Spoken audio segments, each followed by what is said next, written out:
आज हम एक विषय सोच करके आए थे, लेकिन उसके ऊपर बात नहीं करेंगे। हुआ ऐसा कि अभी भजन 19 के ऊपर में बात हो रहा था। वो 3 किस्म के बुनियादी पापों के बारे में बोल रहा था। पहला था भूल चूक का पाप, है ना? निकाली हुई है क्या भजन 19? हाँ, भजन 19 भूल चूक का पाप के बारे में बोल रहा था, और गुप्त पाप के बारे में बोल रहा था, और ढिठाई के पाप के बारे में बोल रहा था। वहां 3 किस्म का पाप है। भूल चूक का पाप के बारे में क्या बात हुई? हे प्रभु, ये भूल चूक वाला जो पाप है ना, उसके बारे में मेरे को क्या दे दे? समझ दे। काहे? वो समझ में नहीं आता और गलती हो जाती है, वो ऐसा पाप है। और गुप्त वाला तो हम ही जानते हैं और परमेश्वर जानता, कोई नहीं। उसके बारे में क्या बोला जानते हो? गुप्त पाप से मुझे पवित्र कर, पवित्र कर। काय को हम जानते हैं। और तीसरा वाला एक पाप के बारे में वहां पर बात किया। वो कौन सा पाप है? ढिठाई का। और ढिठाई के पाप से क्या करने बोला है? बचा करके रख। क्यों ढिठाई के पाप से बचा कर रखने बोला है? जवाब है, आज हम सब्जेक्ट बदल दिया। हम एक सब्जेक्ट के ऊपर में प्रचार करने जा रहे हैं। शुरू किए हो, हम इसका एक सेक्शन को छू करके बात करते हैं। भूल चूक का पाप मेरे को समझाओ। काहे? हम नासमझी में, गलती से हमसे हो गया, पता ही नहीं चला। और सही में बहुत दफे ऐसा होता है कि भूल चूक का पाप का पता ही नहीं चलता है और भूल चूक में हो जाता है, और हमको नहीं मालूम है। भले दूसरों को मालूम होगा, हमको नहीं पता लगता। इसलिए परमेश्वर हमको क्या देना चाहिए? समझ देना चाहिए। और गुप्त पाप तो गुप्त पाप है, मेरा पाप है, उसको हम ही जानते हैं कि छुप छुप के किए हैं, और परमेश्वर जानता और तो कोई नहीं। तो प्रभु जी वैसा वाला चीज से हमको क्या कर दे? पवित्र कर दे।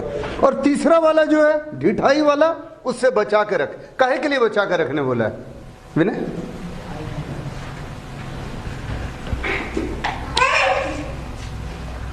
कोई भी नहीं? पढ़ो, वहीं पर लिखा हुआ है। काहे के लिए? हाँ पढ़। प्रभुता करनी ना पाए, हाँ, तब मैं सिद्ध हो जाऊंगा, तब मैं सिद्ध हो जाऊंगा और बड़े अपराधों से बचा और बड़े अपराधों से बचा रहूंगा। रहूंगा। सुनो मेरी बात, ये जो परमेश्वर से प्रार्थना हो रही है, हे प्रभु भूल चूक का पाप जो है वो मेरे को क्या कर? समझा दे। वो तो गलती से हो गई। गुप्त पाप जो है उससे पवित्र कर। और ढिठाई वाला पाप से मेरे को क्या करके रख? बचा के। नया साल में हम ये बात कर रहे हैं, अभी जनवरी महीना में ढिठाई वाला पाप से बचा। काहे बचा? ताकि हम सिद्ध हो जाएं। सिद्ध हो जाएंगे तो फायदा क्या होगा? बड़ा बड़ा जो गड़बड़ होने वाला है मेरे जिंदगी में, बड़ा वाला अपराध, उस बड़े वाले अपराध से हम क्या हो जाएं? बच जाएं। पूरा साल पड़ा हुआ है। हम क्यों बोल रहे हैं मालूम? इसका कारण बताते हैं। होता ऐसा है कि छोटे से शुरुआत होती है ये गलतियों की, और बाद में वो क्या हो जाता है? बड़ा। और बड़ा होकर के ना पूरा जिंदगी को सत्यानाश कर देता है। हम एक सवाल पूछें, आप लोग जितने लोग वीडियो देख रहे हैं उनको भी हम बोल रहे हैं, और यहां जो कलीसिया में बैठे हुए उनको भी बोल रहे हैं। कभी एक चीज ध्यान दिए हो? नया साल ही सही, नया साल को हम लोग शुरू कैसे करके करते हैं? हाँ, कैसे शुरू करते हैं? बोलो ना, बोलो। नया साल शुरू कैसे करते हैं हम लोग? बड़ा बड़ा रिजोल्यूशन पास करते हैं। रिजोल्यूशन का मतलब, हाँ, एक एक तो वायदा करते हैं ना, इस साल ऐसा नहीं करेंगे, इस साल ऐसा नहीं करेंगे। तेरे को लेट से उठने की आदत है तो क्या बोलती है? नहीं, इस साल जल्दी उठेंगे। और 1 तारीख 2 तारीख 3 तारीख जल्दी उठते हो। फिर क्या होता है? साल आखिर होते होते हम आज यही विषय छू रहे हैं कि होता क्या है, छोटा छोटा गड़बड़ी जो होता है, और अगर इसमें हम सिद्ध नहीं होने सके, इसको नहीं बंद किए ना, तो बाद में ना धीरे धीरे धीरे धीरे ढिठाई का पाप जीवन में आके ऐसा कर देता है ना कि हम लोग से बड़ा बड़ा गड़बड़ हो जाता है। और बड़ा बड़ा गड़बड़ ना सत्यानाश कर मारता है। एक आदमी के जिंदगी से, एक राजा के जिंदगी से ये चीज सीखने की कोशिश करें। अभी तुरंत हम इस चीज के बारे में मेरे दिमाग में आया जब तुम भजन से बात कर रहे थे बेटा, तो हम इसी के ऊपर आज बात करेंगे। मेरे साथ निकालो दूसरा राजा और उसका 16वां अध्याय और उसका 9वां पद। दूसरा बहुत बड़ा प्रचार होता है, दूसरा राजा बोलते हैं, दूसरा इतिहास 16वां अध्याय और उसका 9वां पद। यहाँ एक राजा के बारे में है, उस राजा का नाम है आसा। देख, यहोवा की दृष्टि सारी पृथ्वी पर इसलिए फिरती रहती है हाँ। कि जिनका मन उसकी ओर निष्कपट रहता है, उनकी सहायता में वह अपनी सामर्थ्य दिखाए। तूने यह काम मूर्खता से किया है, इसलिए अब से तू लड़ाइयों में फंसा रहेगा। ये वचन के ऊपर में बहुत प्रचार होता है। इसका पहला पार्ट क्या लिखा हुआ है इस वचन में कि यहोवा की दृष्टि सारी पृथ्वी पर इसलिए फिरती रहती है कि जिसका मन उसकी ओर निष्कपट रहता है, उसके सहायता में प्रभु अपना क्या दिखा दे, सामर्थ्य दिखा दे। लेकिन इसका सेकंड पार्ट को देखो। ये पहला पार्ट तो है कि परमेश्वर हमेशा स्वर्ग से दृष्टि करके क्या देखता है कि कौन व्यक्ति है जिसका मन क्या है, निष्कपट। समझ में आ रहा है ना? भूल चूक का पाप भी जानना चाह रहा है, ढिठाई का पाप जो है गुप्त पाप से बोलता है मेरे को पवित्र कर, और ढिठाई के पाप से हमको क्या कर प्रभु जी, बचा ले। हमने मुख के वचन और हृदय का ध्यान, इन सारे बातों में वो क्या रहना चाहता है, निष्कपट रहना चाहता है। ऐसे लोगों के लिए तो परमेश्वर अपना सहायता देता है। लेकिन जानते हो, जो लोग ढिठाई करते रहते हैं ना, वो लोग दुनिया का एक नंबर का मूर्ख होता है। उसको मालूम होने के बावजूद भी वो गलत काम कर रहा है। तो जो जानने बूझने के बाद भी गलत कर रहा है ना, तो कौन है जानते हो, मूर्ख। और बोलता है कि तूने मूर्खता का काम किया है, इसलिए अब से तू कौन सी में फंसा रहेगा, हमेशा हमेशा लड़ाई में फंसा रहेगा। जरा आदमी का जिंदगी देखो, ये कौन आदमी है, इसका पहले जिंदगी का सिर्फ एक घटना, यहां पर जो गड़बड़ी किया। 16वां अध्याय का पहला पद से 3रा पद तक जब पढ़ोगे, हम ही पढ़ते हैं। आसा राजा का 36वां साल में, राजा जो आसा राजा है, उसके 36th ईयर में, 36वां साल में क्या हुआ, इस्राएल के राजा बादशाह ने यहूदा पर चढ़ाई की। एक पद पढ़ रहे हैं। और रामा को इसलिए दृढ़ किया कि यहूदा के राजा आसा के पास कोई आने जाने ना पाए। चारों रास्ता क्या कर दिया, बंद कर दिया। अब देखिए आगे। तब आसा राजा क्या किया, ये राजा क्या किया। तब आसा ने यहोवा के भवन और राजभवन के भंडारों में से चांदी सोना निकालकर दमिश्क वासी अराम के राजा बेनहदद के पास दूत भेजकर यह कहा कि जैसे तेरे और मेरे पिता के बीच, वैसे ही मेरे तेरे बीच भी वाचा बंधे। देख, मैं तेरे पास चांदी सोना भेजता हूं, इसलिए आ इस्राएल के राजा बादशाह के साथ की अपनी वाचा तोड़ दे, ताकि वह मुझसे दूर हो जाए। और आगे आप पढ़ते रहिएगा। यहां पर गौर से सुनिएगा वो गलती क्या किया। ये यहूदा का राजा है। इस्राएल देश जो है टोटल 2 टुकड़ा में टूट गया।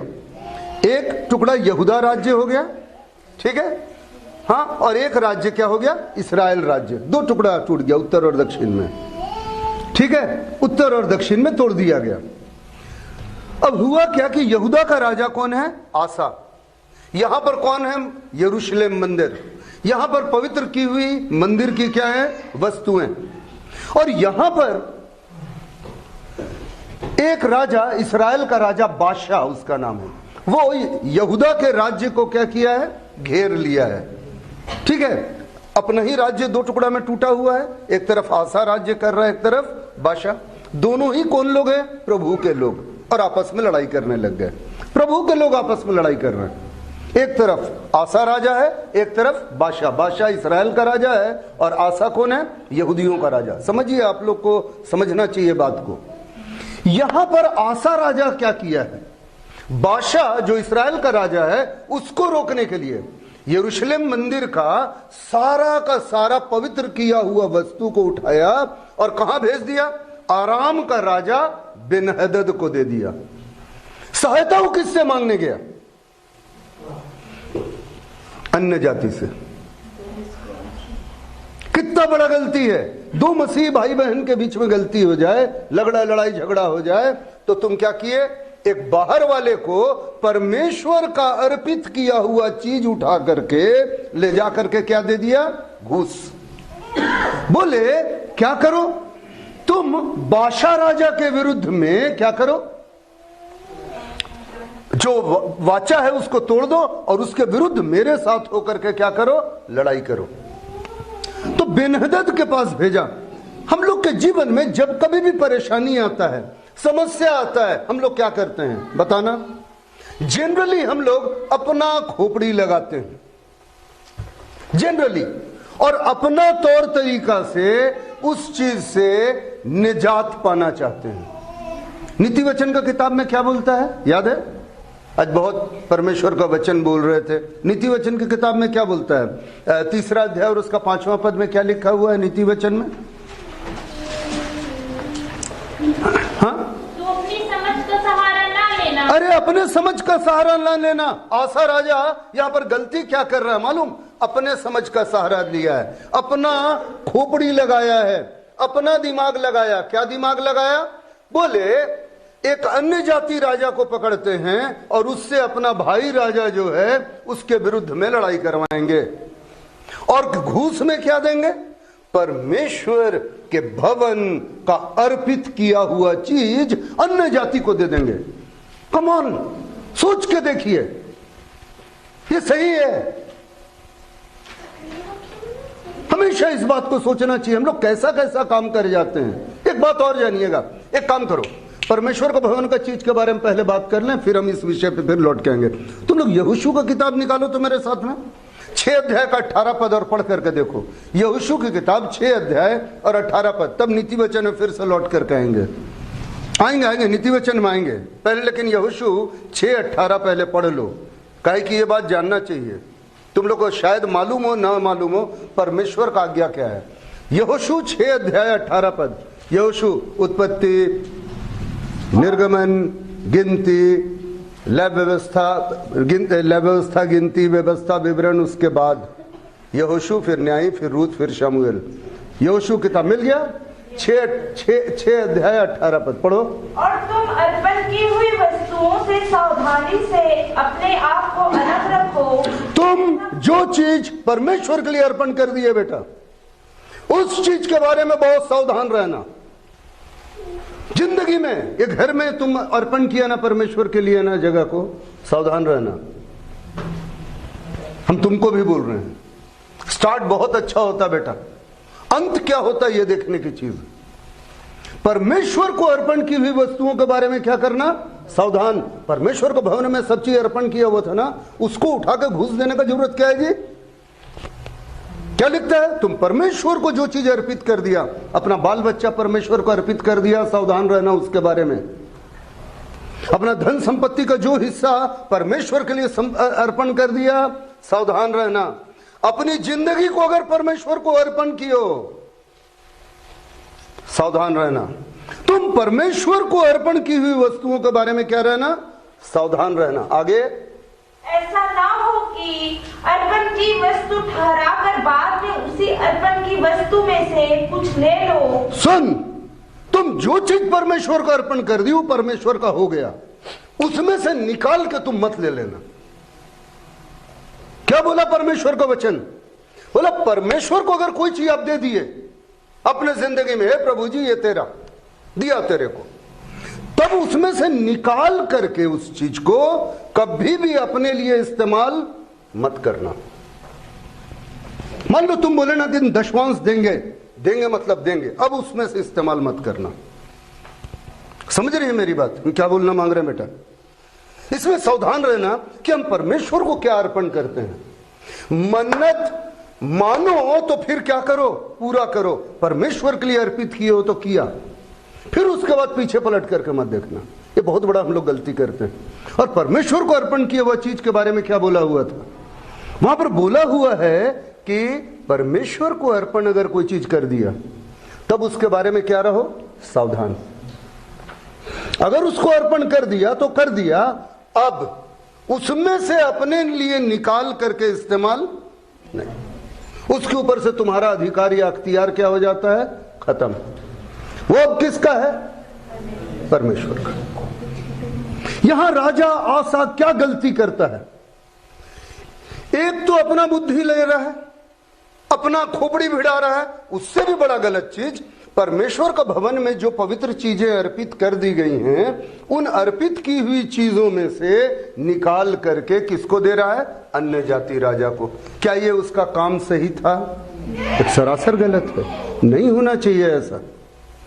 ये बात समझना चाहिए हम लोगों को। यहां पर जो, चल बेटा पढ़ ली ना, हाँ तो नीति वचन में बैक कर, 3 अध्याय का 5 पद पढ़ रही थी, वहां पर क्या लिखा है? तुम अपनी समझ का सहारा ना लेना, आगे वरन संपूर्ण मन से यहोवा पर भरोसा रखना। हाँ पढ़ो ना। सब काम करना, उसी को स्मरण करके सब काम करना, तब वह तेरे लिए सीधा मार्ग निकालेगा। राजा आसा के लिए, अगर राजा आसा परमेश्वर के ऊपर भरोसा करता तो परमेश्वर खुद उसके लिए क्या कर देता? रास्ता निकाल देता। कैसा रास्ता? सीधा रास्ता निकाल देता। लेकिन वो गड़बड़ कर गया। समझ रहे हैं इस बात को? हाँ, एक वचन निकालो तो, नीति वचन 1 अध्याय 29 पद से हम पढ़ रहे हैं। देखो क्या बात है। उन्होंने ज्ञान से बैर किया। ज्ञान यहोवा का ज्ञान के बारे में बोला है, अगर आप ऊपर में पढ़ोगे तो। उन्होंने 29 पद, ज्ञान से बैर किया और यहोवा का भय मानना उन्हें ना भाया। उन्होंने मेरी यानी परमेश्वर की सम्मति न चाही, वरन मेरी ताड़नाओं को तुच्छ जानना। 31 पद क्या लिखता है? इसलिए वे अपनी करनी का फल आप भोगेंगे। गौर से अब सुनना, आखिरी लाइन, इसी के लिए हम इसको निकाले हैं। और अपनी युक्तियों के फल से अघा जाएंगे। अघा जाने का मतलब क्या होता है? हाँ, अघा जाने का मतलब क्या होता है? अपने युक्तियों के फल से अघा जाएंगे। क्या मीनिंग होता है अघाने का? नहीं मालूम है? तुम लोग को बाइबल में क्या लिखा है? वही लिखा है और नहीं मालूम है? किसी को मालूम है अघा जाना? हाँ, बोर हो जाना, काफी हद तक करीब हो। God bless you. सुनो, अघाने का मतलब क्या होता है मालूम? तेरा सबसे फेवरेट कौन सी है? रसगुल्ला की जलेबी? हाँ, रसगुल्ला। अब तेरे को रसगुल्ला खिलाते जाएंगे, खिलाते जाएंगे दिन भर। चल आज तेरे को रसगुल्ला खिलाते हैं, चल मेरे साथ। हाँ, एकदम सच्ची है। अभी चर्च खत्म होने के बाद में उसको आज रसगुल्ला खिलाते हैं। उसको अघाने का मतलब समझ में आ जाएगा।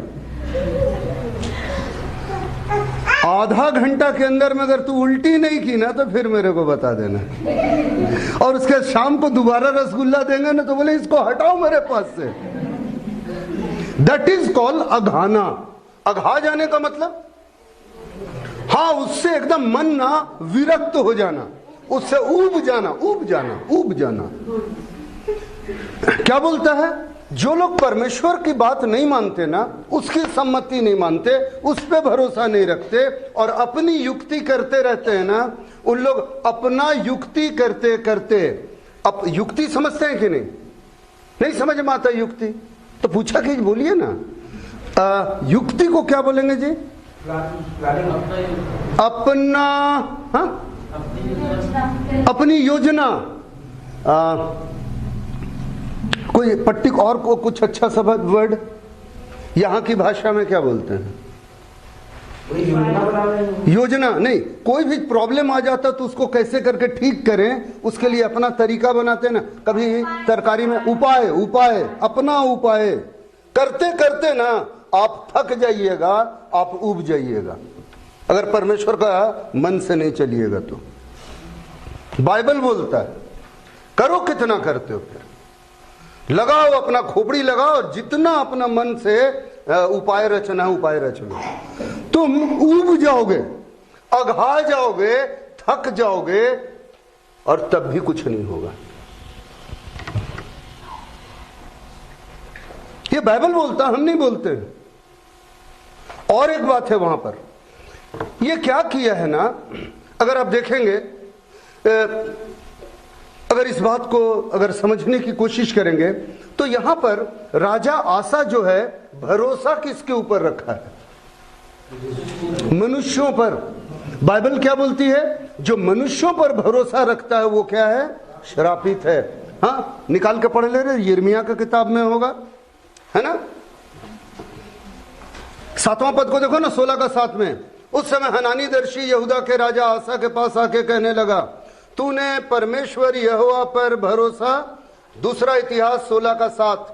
उस समय हनानी दर्शी यहूदा के राजा आसा के पास आके कहने लगा, तूने जो अपने परमेश्वर यहोवा पर भरोसा नहीं रखा वरन अराम के राजा पर ही भरोसा रखा है, इस कारण अराम के राजा की सेना तेरे हाथ से बच गई। भरोसा किस पर रखा है? अराम का राजा बेनहदद पर। कौन है वो? मनुष्य। और यिर्मयाह 17:5 में क्या बोलता है?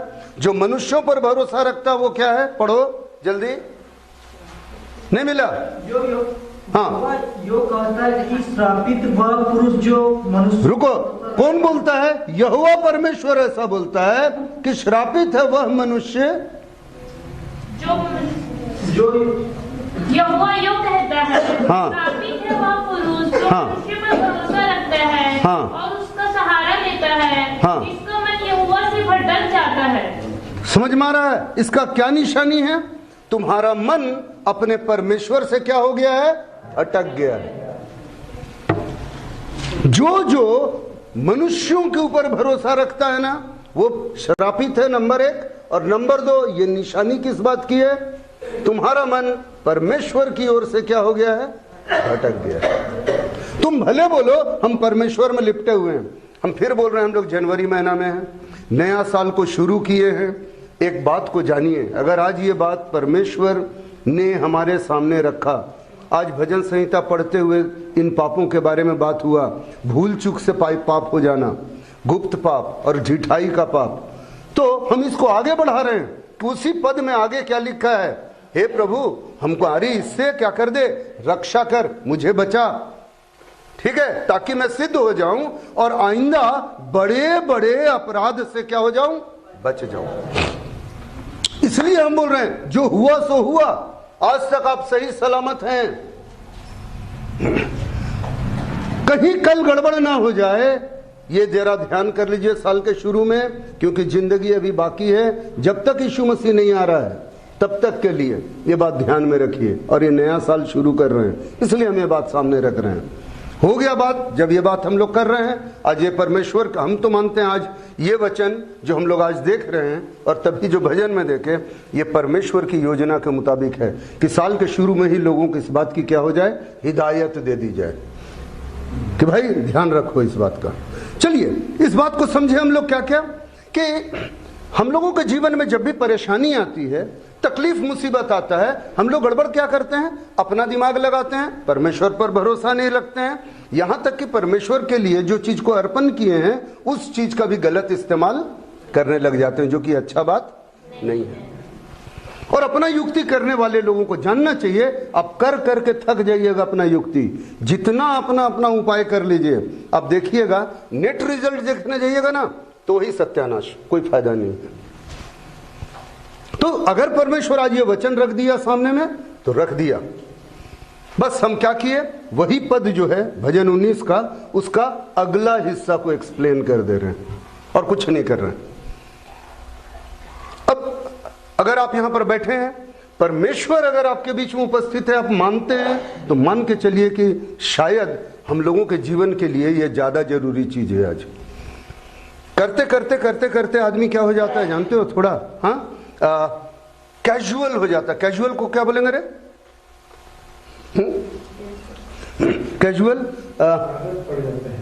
कैजुअल हो जाना बोलेंगे ना, मैंने उसको बड़ा नेग्लेक्ट करते हैं, उसको नजरअंदाज कर देना और बड़ा ढिलाई से उस चीज को करते हैं। हम तेरे को बताएं? चल तुमको बताते हैं। यहाँ कुकिंग पार्टी वाले लोग लेडी पार्टी को बताते हैं। अक्सर देखना तुम लोग चाय बनाती है और तुम्हारा चाय उबल के चूल्हा में गिर जाता है। हाँ ना, हाँ ना, होता है। साधारण छोटा सा बात है यार, दूध चढ़ाए हो चूल्हा में, है ना, तो उस टाइम वहां पर ध्यान दो, लेकिन आदत में क्या घुसा हुआ है? कुछ ना कुछ इधर या उधर का काम, ठीक है, जबकि ध्यान कहाँ रहना चाहिए? दूध है, उबल जाएगा, तो वहां ध्यान रखना चाहिए। अब आप छोड़े रखते हैं, छोड़े रखते हैं, छोड़े रखते हैं, तो क्या होता है? हमेशा तो दूध उबल करके गिर रहा है और किसी दिन आग लग गया तो मुश्किल हो जाएगा,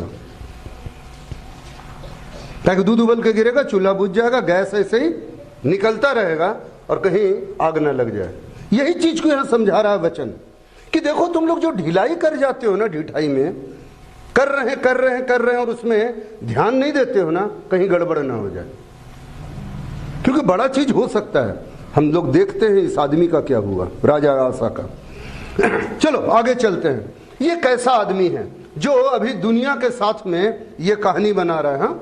16 अध्याय में जो आप देखे हो 8 पद को, 16 अध्याय, दूसरा इतिहास 16 अध्याय 8 पद को देखो क्या लिखा हुआ है यहाँ पर।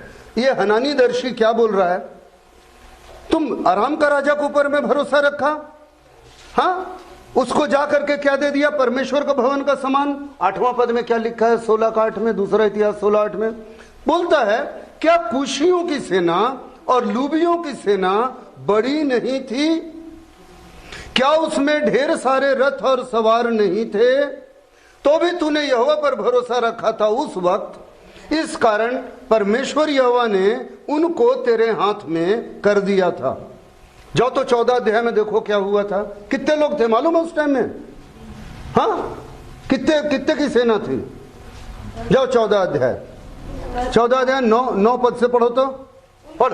अरे बात 10 लाख की सेना को उधार दिया और अपने पास में क्या है, चंद हजार की फौज नहीं है, राज्य बढ़ चुका है और चंद लोगों को लेकर के 10 लाख की सेना को उधेड़ दिया था। कब जानते हो, जब वो किसके ऊपर भरोसा रखा था, परमेश्वर। तो उसके जीवन में परमेश्वर का बड़ा बड़ा काम क्या हुआ था।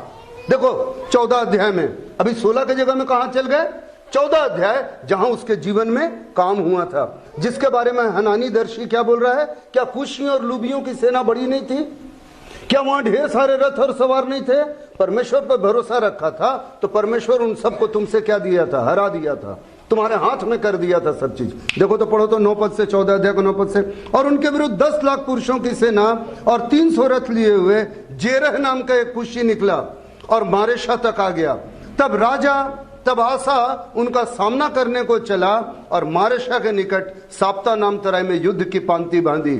और सुनो 11 पद, ये आसा उस वक्त में क्या बोला था, उस जमाने में आसा क्या बोला था। तब आशा ने अपने परमेश्वर यहोवा की युद्ध दुहाई दी। देख ले, यहां पर भवन का सोना चांदी नहीं भेजा है, प्रार्थना कर रहा है।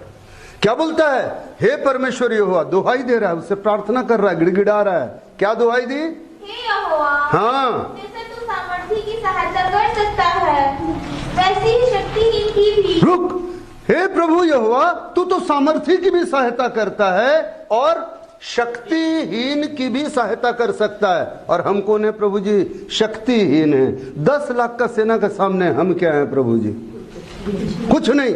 लेकिन क्या है, दुहाई दे रहा, गुड़गिड़ा रहा, भरोसा किसके ऊपर लेकर के चल रहा है, परमेश्वर पर। आगे चलो, हे हमारे परमेश्वर यहोवा, हमारी सहायता कर, क्योंकि हमारा भरोसा तुझ पर है। सोच करके देख, आज का राजा आसा कैसा था, कैसा स्टार्ट किया था, हे परमेश्वर हमारा भरोसा किस पर है, तुझ पर है, हमारी सहायता कर। और पढ़ तो, और तेरे नाम का भरोसा करके हम इस भीड़ के विरुद्ध आए हैं। हे यहोवा, तू हमारा परमेश्वर है, मनुष्य तुझ पर प्रबल ना होने पाएगा। और पढ़ो, तब यहोवा ने कुशियों को आशा और यहूदियों के सामने मारा और कुशी भाग गए। कौन मारा था, पढ़ो उस वचन को। तब यहोवा परमेश्वर ने कुशियों को आशा और यहूदियों के सामने मारा। आशा के देखते देखते और यहूदी प्रजा के देखते देखते क्या किया था, मारा था।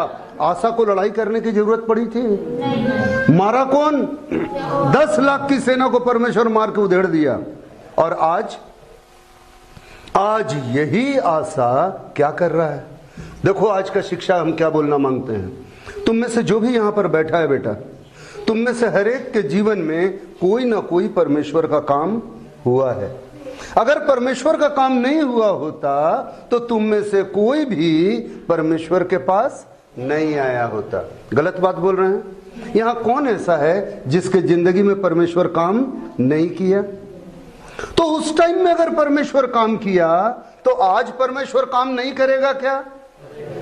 लेकिन गड़बड़ क्या होता है, हम लोग स्टार्ट में तो ठीक रहते हैं, उस टाइम में परमेश्वर पर भरोसा तो ठीक करते हैं, और उस टाइम में सब ठीक चलता है। धीरे धीरे करके हमारे अंदर में कौन घुसता है? ढिठाई। उसको हम लोग कैजुअल ले लेते हैं, उसको नेग्लेक्ट करते हैं और तब गड़बड़ शुरू होता है। नहीं तो ये आदमी के जीवन में 10 लाख का सेना को परमेश्वर ऐसी मार के उड़ा दिया था। क्यों? ये बोले परमेश्वर हमारी सहायता करे, हम तो शक्तिहीन है। अब परमेश्वर इन लोग आंख के सामने में बोलता है, यहूदियों के सामने और राजा आसा के सामने परमेश्वर ने सारी कुशी सेना को मार दिया। हम एक बात बताना चाहते हैं, बात को समझने की कोशिश करो। हम यहां पर क्या बोलना चाह रहे हैं कि परमेश्वर हमारे जीवन में अगर पलट करके देखें, ये 2019 आ गया, 2018, 17, 16 देखो, जब से प्रभु में आए हो, परमेश्वर तुम्हारे जीवन में काम किया कि नहीं किया? कितनी गवाही पड़ी हुई है हमारे पास में। तब उन गवाहियों को ध्यान रखना चाहिए। क्या बोला है? इब्रानी 12:1 को पढ़ो तो क्या लिखता है? इब्रानी 12:1 केवल पढ़ करके हम लोग आगे भाग जाएंगे। इब्रानियों की पत्री 12वां अध्याय 1 पद, जल्दी से पढ़ो, हम लोग आगे निकलेंगे। इस कारण जबकि गवाहों का ऐसा बड़ा बादल हमको घेरे हुए है, तो आओ हाँ, हर एक रोकने वाली वस्तु हाँ, और उलझाने वाले पाप को दूर करके हाँ, वह दौड़ जिसमें हमें दौड़ना है, धीरज से दौड़ें। हम लोग का प्रॉब्लम यहीं पर हो जाता है कि हम लोग के जीवन में जो गवाहियां हैं ना, गवाहियों का बादल पड़ा हुआ है ना, उस पर हम लोग ध्यान नहीं करते हैं। और क्या होता है, जिंदगी का जो दौड़ दौड़ते हैं ना, उसमें उलझाने वाले पाप और रोकने वाली वस्तु हम लोगों को क्या कर देती है? रोक देती है। यही बात हम बोल रहे थे तभी कि शैतान दिन भरे ही चिल्लाता है। अगर जिंदगी में परमेश्वर काम किया तो उतना काम किया, तो आज काम नहीं करेगा क्या? गवाहों का अगर इतना बड़ा बादल है, हम आपसे तभी आते आते यही बात बोले थे कि शैतान उलझाने का कोशिश क्या करता है? हमेशा रोकने वाली वस्तु, उलझाने वाला पाप। और आप अगर उसी में फंस गए ना, तो जो दौड़ना है ना, वो दौड़ को हम लोग दौड़ने नहीं सकते हैं, वो फंसा लेता है। इसलिए हम ये बात बोल रहे हैं कि बात ध्यान रखना चाहिए। तो आसा की जिंदगी में भी बड़े बड़े काम हुए थे। और परमेश्वर क्या करता है जब हम लोग के जीवन में, क्योंकि उसके चुने हुए लोग हैं, तो परमेश्वर हमेशा क्या करता है? चेतावनी देता है। आइए दूसरा इतिहास में अगर आप आएंगे 16वां अध्याय में, तो जब राजा आसा 1 पद से लेकर के 6 पद के बीच में गलती किया है, राजा आसा दूसरा इतिहास 16 अध्याय 1 से 6 पद में गलती किया है, तो 7 पद से क्या शुरू हुआ? एक हनानी दर्शी आया, और दर्शी यानी भविष्यवक्ता, दर्शी जो भविष्य को देखता है ना, तो उसको बोलते हैं भविष्यवक्ता। तो एक भविष्यवक्ता आकर के राजा आसा को क्या दे रहा है? चेतावनी दे रहा था कि राजा आसा, क्या तुम्हारे जीवन में परमेश्वर काम नहीं किया? बड़ा बड़ा तो काम किया था, लेकिन अभी तुम ये मूर्खता वाला काम क्यों किए हो? समझ में आ रहा है मेरा बात? क्या लिखा हुआ है कि तुम कल के तारीख को परमेश्वर पर भरोसा किए थे और आज नहीं किए हो। ये मूर्खता क्यों किया? और उसको चेतावनी दे रहा है। जानते हो, परमेश्वर ना हम लोगों को ना हमेशा चेतावनी देता रहता है। हम 1-2 वचन तुम्हारे सामने में शेयर करना चाहेंगे। ये शाह नबी की किताब निकालो तो यहाँ चेतावनी है, 7वां पद से लेकर 9वां पद तक वो चेतावनी दे रहा है। और हम लोग ढिठाई करते हैं ना, तो हमेशा परमेश्वर क्या देता है? चेतावनी देता है। आज भी विनय चेतावनी ही दे रहा था कि ढिठाई के पाप से बचने की बात करो परमेश्वर के सामने। हम बोल रहे हैं नहीं करोगे ना तो बड़ा वाला गलती होगा। अभी हम दिखा रहे हैं क्या हुआ, अभी 2 मिनट में दिखाएंगे होता क्या है। लेकिन यहां पर देखो यशायाह 66:2 क्या लिखा हुआ है? परमेश्वर चेतावनी हमेशा देता है। पढ़ो तो क्या लिखा हुआ है? यहोवा की यह वाणी है, यहोवा की यह वाणी है, ये सब मुझसे मेरी हाथ की बनाई हुई है। हाँ, इसलिए ये सब मेरी ही है, परंतु मैं उसी की ओर दृष्टि करूंगा हाँ, जो दीन और खेदित मन का हो, हाँ, और मेरा वचन सुनकर थरथराता हो। आगे, बैल का बलि करने वाला मनुष्य के मार डालने वाले के समान है, जो भेड़ का अच्छा छोड़ दो, यशायाह नबी किताब में यहां पर जो बोला है, या 57 का 15 भी पढ़ ले, तब हम बात करना शुरू करेंगे। 57 का 15 भी पढ़ ले। क्योंकि जो महान और उत्तम और सदैव स्थिर रहता, हाँ, और जिसका नाम पवित्र है, हाँ, वह यूं कहता है, हाँ, मैं ऊंचे पर और पवित्र स्थान में निवास करता हूँ और उसके संग ही रहता हूँ, जो खेदित और नम्र है। हमेशा याद रखना, जो खेदित और नम्र मन का होगा ना, उनके साथ में परमेश्वर हमेशा रहेगा, नम्रता से रहता है। परमेश्वर हमेशा चेतावनी देते रहता है। आशा के साथ में क्या था, हम कुछ बात बोलने मांग रहे हैं, थोड़ी देर तक आप लोग शांति से रहिएगा। ये जो यशायाह नबी की किताब से हम 2 वचन दिखाए, यहाँ पर क्या लिखा हुआ है कि जो नम्र मन का है, खेदित मन का है, परमेश्वर को ढूंढता है, उसके तरफ तो परमेश्वर अपना ध्यान लगाता है, बाकी के तरफ में नहीं। हम क्यों बोल रहे हैं मालूम? यही है ना राजा आसा। आप लोग दूसरा इतिहास का 16 अध्याय में सब लोग आइए, देखिए एक आदमी किया क्या। ये आदमी किया क्या, इतना बड़ा परमेश्वर का भक्त होने के बाद क्या किया, निकालिए। ये जब चेतावनी दिया, हम बोले क्या है, नम्र और निष्कपट लोग के तरफ प्रभु का ध्यान क्या है, लगा रहता है। यशायाह किताब में भी पढ़े, यहां पर भी लिखा हुआ है 9वां पद में, देख यहोवा की दृष्टि सारी पृथ्वी पर इसलिए फिरती रहती है कि जिसका मन उसकी ओर निष्कपट रहता है, उनकी ही सहायता में वह अपना क्या करे, सामर्थ्य दिखाए।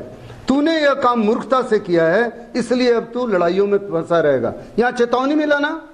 हाँ, देखो ये आदमी किया क्या। 10 पद को पढ़ो, ये हम नहीं पढ़ेंगे, तुम लोग पढ़ोगे और जोर से पढ़ोगे। पढ़ो। तब आसा दर्शी पर क्रोधित हुआ। राजा आसा चेतावनी को नहीं सुना और इस भविष्यद्वक्ता के ऊपर क्या हो गया, क्रोधित। और क्रोधित होकर क्या किया मालूम? पढ़ो। और उसे काठ में ठुकवा दिया। रुको, काठ पे ठुकवा दिया का मतलब क्रूस पे चढ़ा दिया।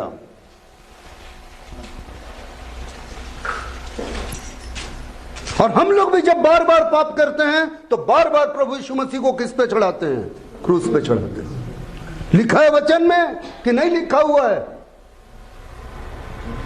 हम लोग अपने चाल चलन से परमेश्वर के क्रूस के क्या हो जाते हैं? प्रभु यीशु मसीह के क्रूस के बैरी। और हम लोग बार बार उसको कहां चढ़ा देते हैं? क्रूस पर चढ़ाते हैं। क्या वचन में नहीं लिखा हुआ है? राजा आसा की जिंदगी का सबसे बड़ा पाप, कल तक परमेश्वर पर भरोसा नहीं कर रहा था, अपना खोपड़ी लगा रहा था, परमेश्वर का भवन का सब चीज उठा के अन्य जाति को दे करके अपने को बचाने की कोशिश कर रहा था, सब चीज था। लेकिन उससे भी बड़ा गलती क्या था जानते हो? चेतावनी को नहीं मानना। और यही हम बोल रहे हैं, सबसे बड़ा अपराध जिंदगी में क्या हो जाता है? चेतावनी को हम लोग नहीं मानते, ढीठ हो जाता है ना जब। तो ढिठाई में क्या होता है? बार बार चेतावनी मिलने से भी आदमी सुधरता नहीं है, कुत्ता कदूम हो जाता है, टेढ़ा का टेढ़ा।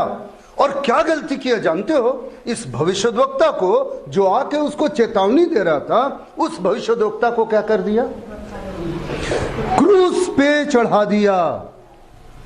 और जानते हो, क्रूस पे चढ़ा दिया, तब आसा दर्शी पर क्रोधित हुआ और उसे काठ पे ठुकवा दिया।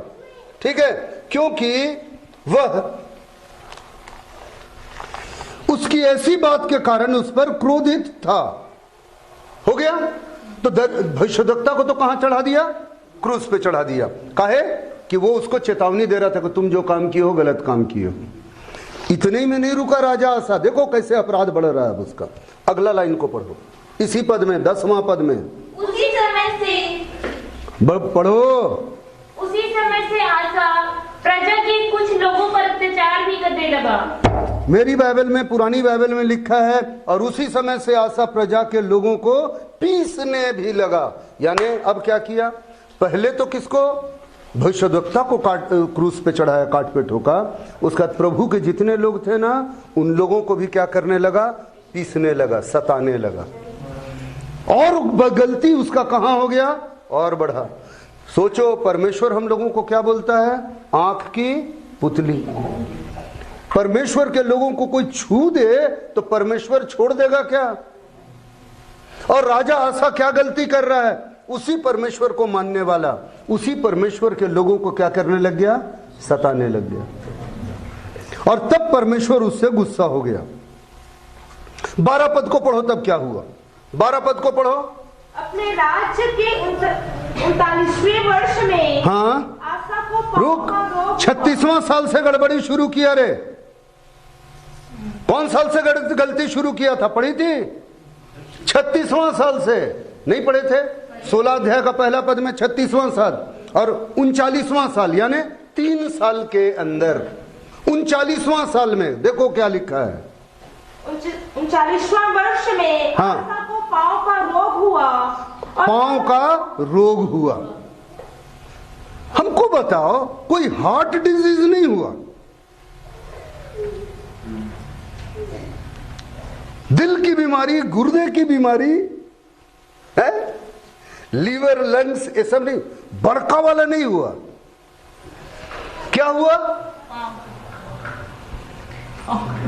पढ़ पढ़ पढ़, पांव की बीमारी हुई और वह रोग अत्यंत बढ़ गया। हाँ, तो फिर उसने रोगी होकर यहोवा की नहीं वैद्यों हुई की शरण ली। ढीठ था ना, ढिठाई करने लग गया था ना।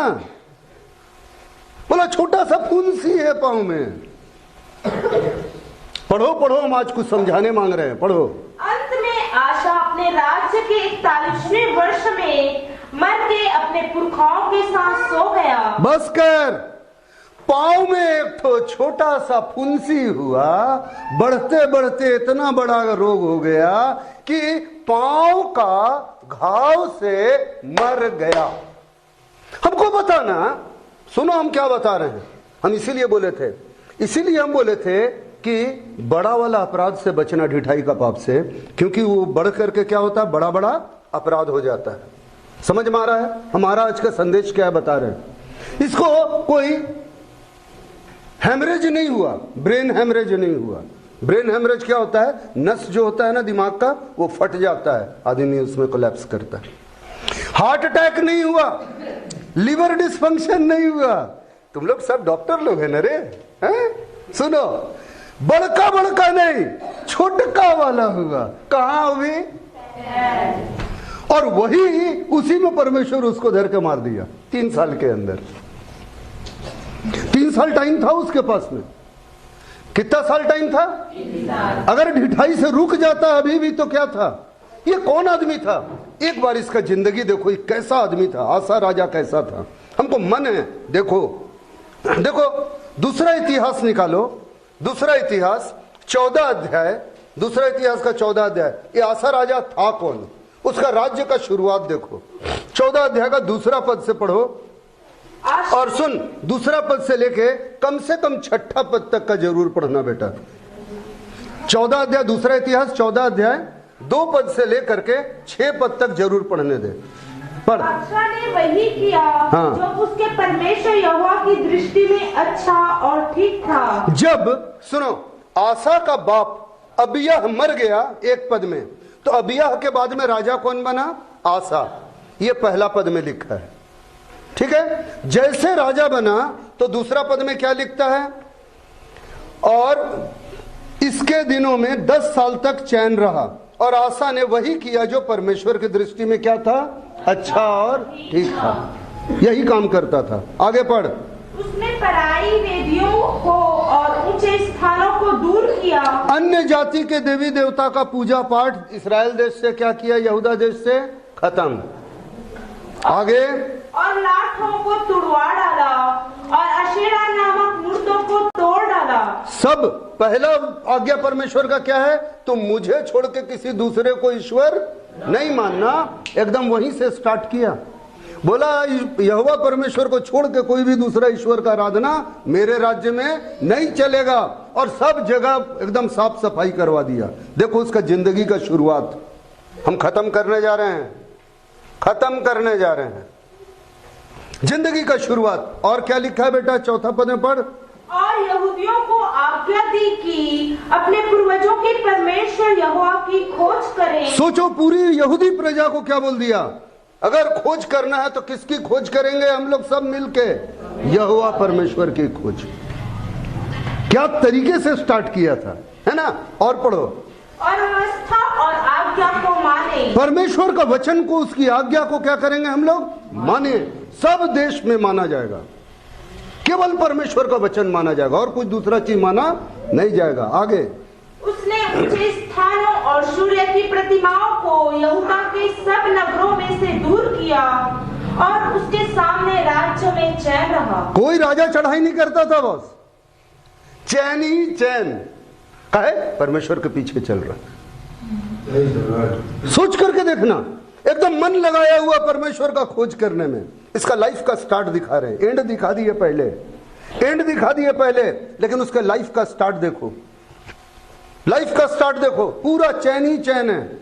परमेश्वर को खोज रहा है, उसकी आज्ञाओं को मान रहा है, उसकी आज्ञा सबको मानने के लिए राजा है, मनवा रहा है सबसे। आगे चलो। उसने यहूदा में गढ़ वाले नगर बसाए, क्योंकि देश में चैन रहा। उन वर्षों में उसे किसी से लड़ाई ना करनी पड़ी। और आज लड़ाई ही लड़ाई, लेकिन उस दिन एक लड़ाई उसके देश में नहीं होती थी। कोई राजा उसके ऊपर आक्रमण करने का हिम्मत नहीं करता था। चैन ही चैन। पढ़िए, छठा पद तक पढ़ो रे। क्योंकि यहोवा ने उसे विश्राम दिया था। विश्राम कौन देता है? यहोवा परमेश्वर देता है। प्रभु यीशु मसीह क्या बोला? हे सब परिश्रम करने वाले और बोझ से दबे लोगों, मेरे पास आओ, मैं तुम्हें चैन और विश्राम प्रभु देता है। अगर उसके पीछे लगे रहेंगे, उसकी खोज करेंगे, तो जानते हो क्या करता है परमेश्वर? विश्राम देता है, चैन देता है। हमारा इस बात का गवाही है, देता है। शैतान बीच में खोंच मारने का कोशिश करेगा, वो अलग बात है, लेकिन शैतान प्रबल नहीं होता है। हम एक वचन और पढ़ने मांग रहे हैं। कितना महान काम कर रहा था वो, देखो, सब लोग निकाल करके देखो। एक काम करो, 15 अध्याय का 16 पद को पढ़ो। यही दूसरा इतिहास 15 अध्याय और 16 पद, सब लोग निकालो तब पढ़ना। दूसरा इतिहास 15 अध्याय और 16 पद निकाल करके पढ़ो। आशा राजा की माका जिसने अशेरा के पास रखने के लिए घिनौनी मूरत बनाई, उसको उसने राजमाता के पद से उतार दिया। रोक, अपनी मां तक को वो राजमाता के पद से क्या किया? उतार दिया। अगर तुम गलत काम करोगी तो मेरी मां हो, कोई फर्क नहीं पड़ता है। तुम आज से राजमाता नहीं हो, उतार दिया। आगे, और आशा ने उसकी मूरत काट कर पीस डाली और किद्रोन नाले में फूंक दी। क्या आदमी था जी, क्या आदमी था! परमेश्वर के लिए कैसा उसका जलन था और कैसा अपना जिंदगी परमेश्वर के लिए शुरू किया था। लेकिन वही भूल चूक, गुप्त पाप, बाद में ढिठाई इतना बढ़ जाता है कि बड़े बड़े अपराध होने लग जाते हैं। लास्ट में मरे तो ऐसा मरा, एगो पांव में घाव हो गया और वही घाव से मर गया। अरे परमेश्वर को जिस दिन मारना होगा ना, सीढ़ी से गिरोगे ना, ऐसी यहां पर दरवाजा से टकरा के गिरोगे और मर जाओगे, याद रखना। अरे तो 4 ठो नहीं, 44 ठो हार्ट अटैक होगा ना तो नहीं मरोगे। हम बता रहे हैं, परमेश्वर को मारना होगा ना तो इतना बड़ा का फुंसी होगा ना, उसी से चल जाओगे। हम बताएं, हम नाम नहीं बोलना चाह रहे हैं, कहे कि वीडियो में रिकॉर्ड हो रहा है, लेकिन सच्ची घटना बता रहे हैं। एक टीचर थी, नाम नहीं बताएंगे, उसकी बड़ी बेटी की शादी हुई, इकलौती ही बेटी थी मेरे ख्याल से, और शादी हुई तो बंगाली है। तो हम बता रहे हैं मौत कैसे आता है, सुन लो। तो शादी हुआ और लड़की को विदा करते हैं। उसके बाद में लड़का लड़की लौट करके अपने कहाँ आते हैं? लड़का अपने ससुराल, लड़की अपने मैके आती है ना चलन। चूंकि बंगाली था, वो लोग मछली पकाता है, सो मछली पकाया था वो लोग। शादी करके कितना दिन हुआ होगा? विद इन मंथ्स टाइम, महीना, 2 महीना, 3 महीना के अंदर का बात होगा, 6 महीना, साल नहीं पूरा था।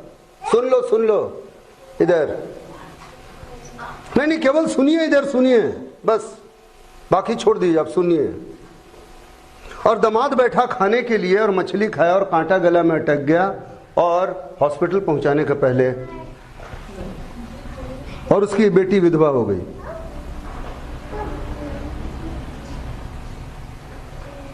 मरने के लिए ना बहाना भर चाहिए। अब परमेश्वर जब ना तिक्त हो जाएगा ना ढिठाई से आपका, तो बोलेगा भाई अब तू जा यहां से, ये दुनिया में तेरा जरूरत नहीं है। इसीलिए आपको आज इस साल का जब शुरुआत किए हैं जनवरी महीना में एक हिदायत दे रहे हैं। ये आज कहानी शुरू हुई भजन 19 से, हम उसको थोड़ा सा बढ़ा के आपके सामने रख दिए। क्या हम समझाना चाहे? लोग जिंदगी में कैसा शुरुआत करते हैं, बहुत अच्छे तरीके से। आप भी साल का बहुत अच्छा शुरुआत करते हैं, लेकिन अंत कैसे होता है जीवन का, ये देखने की चीज है। आप एक चीज को शुरू करते हैं अच्छे तरीके से, उस चीज का अंत कैसे करते हैं ये मायने रखता है। इसीलिए आप अपने जीवन में भूल चूक के पाप, गुप्त पाप और ढिठाई के पाप के बारे में जरा सावधान रहिए, क्योंकि ढिठाई का पाप अब बड़ा बड़ा अपराध बनता है और कहीं ऐसा न हो आपका सत्यानाश हो जाए। हम नहीं चाहते हैं आपके जीवन में ऐसा कुछ हो। इसलिए आपसे हाथ जोड़ करके ये गुजारिश है, प्लीज इस नए साल में जब आप आए हैं, हम जो भी, आज 1 जनवरी नहीं है, दिन बीत गया, लेकिन जनवरी महीना में अभी भी पूरा साल पड़ा है और आइंदा का जीवन पड़ा हुआ है। इस बात के बारे में ध्यान दीजिए। अलग अलग अकेले अकेले रहते हैं, अपनी अपनी जिंदगी के बारे में सोचिएगा। आइए हम लोग प्रार्थना करेंगे।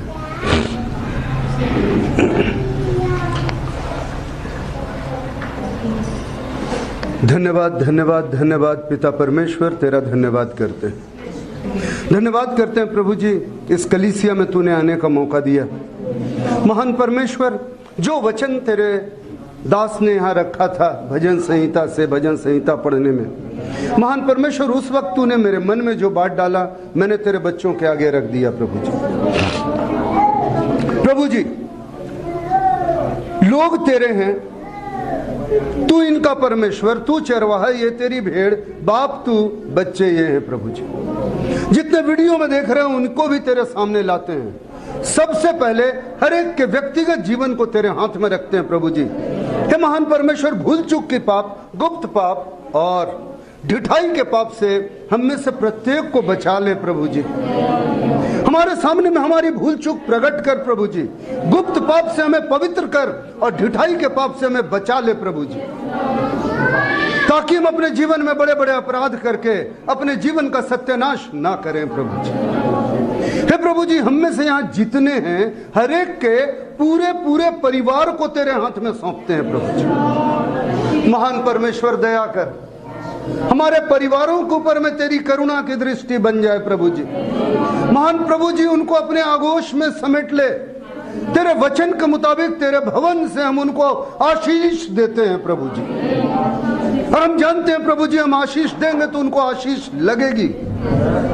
सो प्रभु जी, उनके अंदर में अपनी आशीष को उंडेल, उनके जीवन में महान महान कार्य कर। प्रभु जी, उनको फला फूला और बढ़ा। प्रभु जी, ताकि वो जान जाएं कि तू ही सच्चा परमेश्वर है और तू से लिपट करके अपनी जिंदगी जीने वाले हो जाए। दया कर प्रभु जी, जितने लोग सुन रहे हैं, वीडियो में देख रहे हैं, उनके परिवारों को भी तेरे हाथ में हमने सौंपा है। प्रभु जी, उनके रिश्तेदारों को भी हम तेरे हाथ में सौंप देते हैं। प्रभु जी, तू दया कर प्रभु, सबके ऊपर में अपने अनुग्रह की बारिश कर, अपने पंखों तले छुपा करके रख। प्रभु जी, महान परमेश्वर, हम तेरे रास्ते में चलने वाले हो सके। प्रभु जी, अपने धर्म में दाहिने हाथ से हमको संभाल करके रख। प्रभु जी, यहाँ पर कोई भी भाई बहन है, वीडियो में जो भाई बहन देख रहे हैं, इनके जीवन में कोई भी समस्या है, कोई भी परेशानी है, कोई भी दुख तकलीफ मुसीबत है, उसको दूर कर दे। प्रभु जी, हालेलुया। चाहे वो शारीरिक समस्या है, आर्थिक समस्या है, मानसिक समस्या है, पारिवारिक समस्या है, आत्मिक समस्या है, तू अपना हाथ बढ़ा प्रभु जी, छू और उस परिस्थिति से छुटकारा दे दे। दया कर महान परमेश्वर, जो तूने दिया मैंने तेरे लोगों के बीच में बांटा। इस वचन को इनके अंदर में घर करने दे, अगर ये तेरे ओर से है तो प्रभु जी, ताकि महान परमेश्वरी अपने जीवन में बड़े बड़े गड़बड़ियों में ना फंस करके अपने जीवन का नाश ना करें प्रभु जी। दया कर प्रभु जी, मुझ पर तेरी दया दृष्टि होने पाए प्रभु जी, ताकि मुझे बोलने के समय में ऐसा वचन मिले प्रभु जी जो तेरे लोगों के लिए फायदेमंद हो। महान परमेश्वर, मैं अपने दिमाग से और अपनी मर्जी से कुछ ना कहूं। महान परमेश्वर, मेरे ऊपर हमेशा कब्जा करके रख, मेरे जिंदगी को अपने हाथ में ले प्रभु जी, और मेरे जीवन से किसी को ठोकर ना लगने पाए प्रभु जी। दया कर प्रभु जी। महान परमेश्वर, इस जगह को, यहाँ पर बैठे हुए सारे लोगों को दोबारा तेरे हाथ में सौंपते हैं। जो यहाँ सेवकाई करते हैं प्रभु जी, उनको और आशीष दे, और समझ और बुद्धि दे, और प्रभु जी उनको अपने में बढ़ा करके ले चल। एक एक भाई बहन को तेरे हाथ में सौंपते हैं जो भी यहाँ सेवकाई करते हैं। महान परमेश्वर, वो भाई बहन जो कि विश्वास के कारण बहुत कष्ट सहते हैं, मार खाते हैं, गाली सुनते हैं, घर से निकाले जाते हैं, प्रभु जी उनके ऊपर तेरी करुणा की दृष्टि हो। प्रभु जी इस दुनिया में उनको चैन और शांति दे, उनके सताने वालों को मनों को बदल दे प्रभु जी। दया कर प्रभु, उनको उन्हीं के बीच में शामिल कर दे प्रभु जी, ताकि उनका मन बदल जाए और वो जान जाए सच्चा खुदा तू है। दया कर प्रभु जी। महान परमेश्वर, आइंदा की सारी बातों को तेरे हाथ में सौंपते हैं। प्रार्थना अपने मुक्तिदाता प्रभु यीशु मसीह के नाम से मांगते हैं। दया से सुन और ग्रहण कर, आमीन।